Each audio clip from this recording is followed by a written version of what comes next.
Chris Kluwe, the Vikings punter, joining us on the program. Chris, thanks for getting up early. How are you? I'm doing good. How's it going? Well, you know what? We've been talking about this for the last couple of days, and it started with Mike Florio from ProFootballTalk.com. I'm surprised it's now hitting mainstream media, or everybody's starting to embrace what happened at the Combine with some of these questions about sexual orientation. We'll play Mike Florio's comment, and then I'll get your thoughts on the Manti Te'o aspect of this. Here's Mike Florio, ProFootballTalk.com editor, earlier in the week. Here's the elephant in the room for the teams. And it shouldn't matter, but we have to step aside from the rest of reality and walk into the industry, the unique industry that is the NFL. Teams want to know whether or not Manti Te'o is gay. They just want to know. What do you make of that, Chris?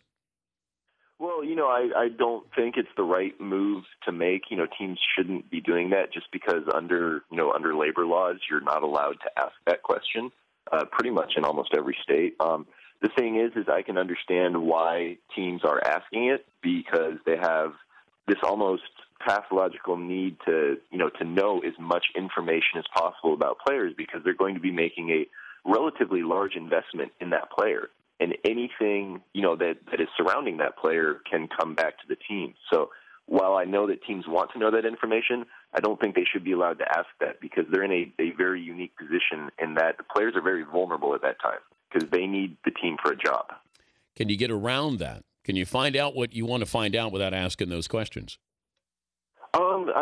You can, I guess, look at family members. You could maybe try asking acquaintances. But the thing is that it really shouldn't matter. Like Mike says, it doesn't matter what your sexuality is. It matters what can you do on the field. And I think, hopefully in a couple of years, maybe a decade, we'll be past this where teams won't need to ask that because, it really doesn't matter.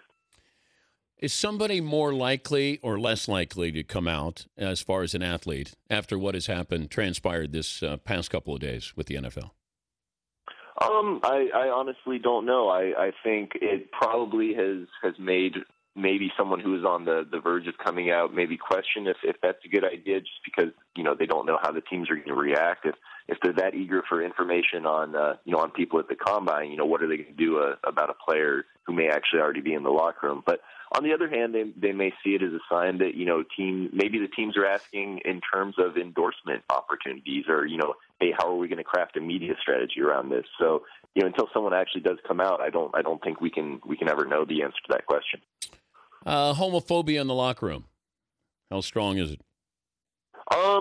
It's there casually in some respects. I don't know that I've ever seen any outright, hatred of gay people in the locker room, like someone just frothing at the mouth. I think a lot of it has to do with how guys are brought up, just kind of the unthinking assumptions they make from their background, from their childhood. And, for a lot of guys, once they're actually educated, once they actually get a chance to talk about the issue, they kind of see how not wrong, but just kind of how dumb that is. I mean, people are people. It doesn't matter, what your sexuality is. He's the Vikings punter, Chris Kluwe, joining us, Dan Patrick Show. Have you had gay teammates? I don't know. I've never had someone come up to me personally. Based on statistics, I would say yes. I've had to have had gay teammates just like everyone else in the NFL. You look at simple stats, and there's 1,800 players in the NFL. It's predicted that about 7 to 10% of the population is gay. Even if you cut that number by an order of magnitude, even if it's not 180 players in the NFL that are gay, that still leaves you with 18 players possibly that are gay, which I think it was a lot more than anyone would ever suspect. What should the commissioner do about this, Chris? Well, I think the NFL should investigate this and find out, if teams were asking this question. And if they are, they need to make it clear that this is not a question that should be asked. Because, like I said earlier, the player is in a very vulnerable position right there because he can't exactly tell a team, go F yourself because he's looking for a job. And that gives the team a lot of power. And they have to realize that can make a player very uncomfortable as a person. It really, that's why those laws are in place to prevent discrimination based on those purposes. But you also have a sport that's based on toughness, that you have to come in with a certain stereotype that you're a tough guy. Right, and I think Dominique Foxworth, the president of the NFLPA, addressed that in the letter he published a couple days ago, where he said, "I can't think of anything tougher than having to endure years of abuse and discrimination, all while maintaining a front that I'm perfectly normal." I mean, to me, that is incredibly tough to do. Well, it's also borderline players, Chris. I said you had to be a star. Like Jackie Robinson was crossing the color barrier, whether you liked it or not, because he was a great player. I don't think you can have a marginal player be that Jackie Robinson type in the NFL. You almost have to have somebody who's, a star or has star power, who's, got the courage to be able to do that. Yeah, it's definitely going to be tough. It has to be maybe not even necessarily a star, but someone who can maintain the level of play that got them to the NFL, even while there are distractions going on around them. Because that was the thing with Jackie Robinson, as you look at it, and his level of play never faltered. He didn't let anything distract him. And I think if a player is to come out in one of the major sports now, you have to be ready for the fact that there will be those distractions. There will be media attention. There will be fans and players that don't get it, but you have to be able to persevere through that and basically shut everyone up by saying, this is how well I can play, deal with it. Was this a good week for this topic in the NFL?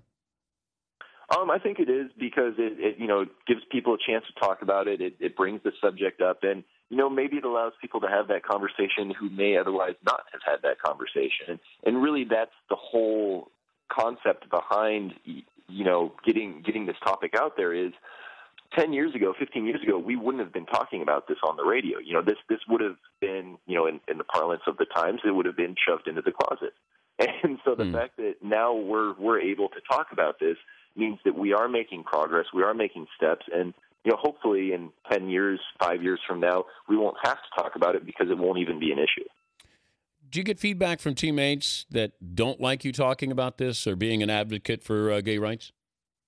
No, not really. I mean, guys in the locker room understand that, that's just kind of my character. I will speak out on stuff that that I find interesting or, deserving of attention.